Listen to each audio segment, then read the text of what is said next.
Like and follow if you love horror. Patty circled behind the counter, picked up the mic for the CB, and sarcastically batted her eyes at Gershwin. Channel. There was no guaranteeing that when Patty put out the call to the volunteer firefighters, they wouldn't somehow attract the attention of the sheriff and his deputies. It was a small town and everyone knew each other. Hell, at that moment, the volunteers could be playing poker with some of the deputies. While they waited, George grilled Gershwin. What have you heard about the local missing persons? George made it perfectly clear through his tone and body language that he was expecting only straight answers. There really haven't been any, Gershwin shrugged nervously. The majority of the missing persons turn up a few days later. That confirmed Carlos's original story. Maybe he hadn't been affected then? George inwardly slumped. Maybe Carlos could have been saved from whatever was going on. How many did turn up? George pressed for more answers. I don't know, about 10 so far. A lot of rumors circulating about what's going on. You know the kind of thing, sex parties, drug use. Gershwin was either lying or simply not keen on what was going on. You're telling me 10 people are missing from this tiny town and the best anyone can figure it's drugs and sex parties. George couldn't believe anyone would be that stupid, but people had a way of surprising you. I want every missing persons report you have.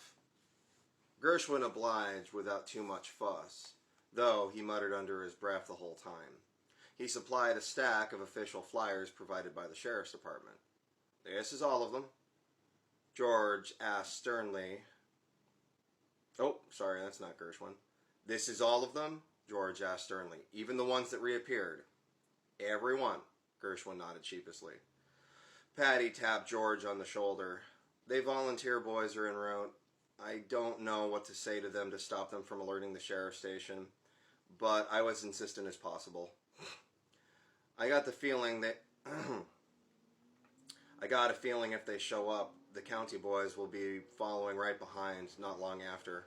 Hard for that sort of thing to go unnoticed. Gershwin? George focused his attention back on interrogating the old town clerk. Before the disappearances, did you notice anything odd? Did anyone behave unusually? Sheriff Clintock, the mayor, anyone acting funny before people started sudden day trips? I don't really know, Gershwin confessed nervously. Okay, let's try this. There were rumors flying about. Tell me about them. George made extra sure to let it seem like he was talking to a 4-year-old. Well, there was a couple... Well, the first couple were high schoolers, Dean Clintock and Amber Dietz. They were both gone for nearly 3 days, Gershwin explained. Dean was one of the first. Dean Clintock. George's tone changed dramatically. Relation to Sheriff Clintock? Yes, Gershwin nodded dumbly.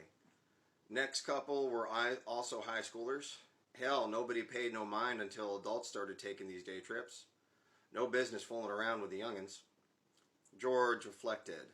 How to ask the right question and get the necessary answers without Gershwin dumping in all kinds of useless details.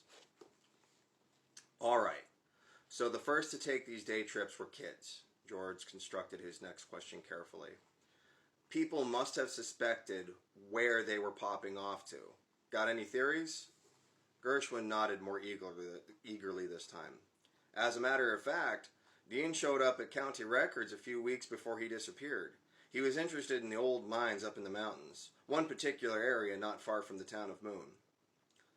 So you suspect him and his date were looking for a quiet place to have fun.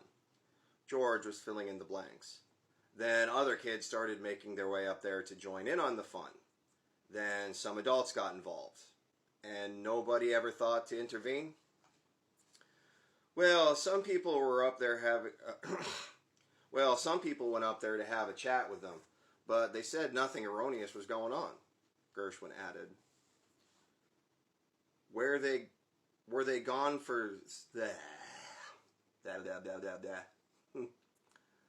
Were they gone for some time as well? George asked. Maybe about a day, but it was a long trip. They likely just stayed up there to monitor the situation if the kids set up a camp.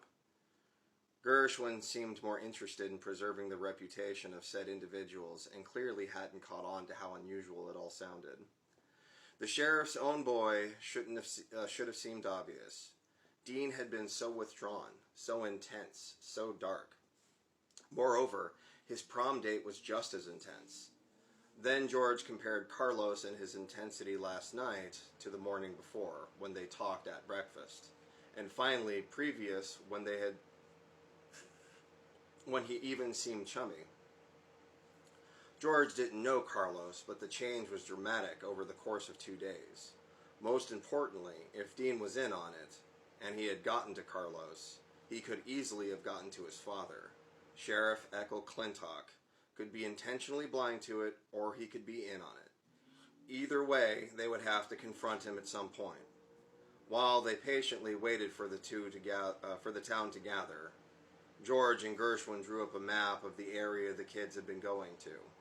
It was several acres large, but it narrowed it down considerably. I think this is chapter 6? The mayor was the first to arrive at town hall in his afternoon Canadian tuxedo. He wasn't the usual kind of city politician with plastic hair and painted smile, but rather a fatherly figure with a slightest wrinkled smile and a calm, half-eyed gaze set in dark skin. George recalled it was far easier to deal with him than Gershwin, and when they first met at the lodge, there was no discernible way to tell that he was the mayor. George always worried that might have come off as slightly racist. When he arrived, Gershwin got right into the litany of grievances against the behaviors of Patty, George, and Bronson. All right, Mayor Robert held up his hands to stop the quarreling. Jesus, George, what would compel you to hold my clerk hostage like that? Please, I'll explain everything. You just need to give me time to talk to the people. George explained firmly, but as apologetically as possible. You can't just go hijacking our emergency response process, especially without notifying the county sheriff. The mayor scratched the back of his head. His hair was somewhat nappy, as if he'd been pulled from sleep. You have to understand there's a good reason to believe Sheriff Clintock might be a part of the problem. I need a chance to talk to the people before he can interrupt, George tried to reassure Robert. That sounds like a serious accusation, and I'm not even sure what you're getting on at. Involved in what? The mayor's friendly, half-eyed demeanor quickly changed to full-eyed annoyed. The kids who have been disappearing into the mountains? The first one was the sheriff's son, George explained slowly and calmly. Is this about some damn kids partying in the woods? Mayor Robert seemed to get more annoyed. Not partying. Last night, me and my 3 friends were attacked at our cabin at the preserve. Robert, Warren is dead. George kept his calm tone, but his last words were downright icy. You think the kids did that? Robert still sounded annoyed, but now had a hint of concern. Robert, George placed his hands on Robert's shoulders and leaned in on his good leg to try and match as much of the height difference as possible. Dean's friend Carlos was one of them. Robert sighed. All right, you know for a fact it was Carlos? It was him. I invited him to my cabin and he showed up with friends. Robert, we had a shootout, George said, deadly serious, but he felt guilty omitting some of the facts. Something else is going on out there, and it ain't no teenage partying. I don't know, George. Robert pushed away from him and scratched the back of his head again. Let me ask you something, George kept in on him. Okay, most of the missing kids and the adult reappear. How many haven't yet? George could tell by the look in Robert's eyes there was a deep concern surrounding that question. And how long have those missing kids been gone? All right, we'll get the people together without calling for the sheriff, but how long you think that's going to last? Robert confirmed what Patty feared. Everybody knows everybody here. Any time you can give me will have to be enough, George agreed, patting him on the shoulder. George couldn't get a solid count of the citizens that showed up. maybe about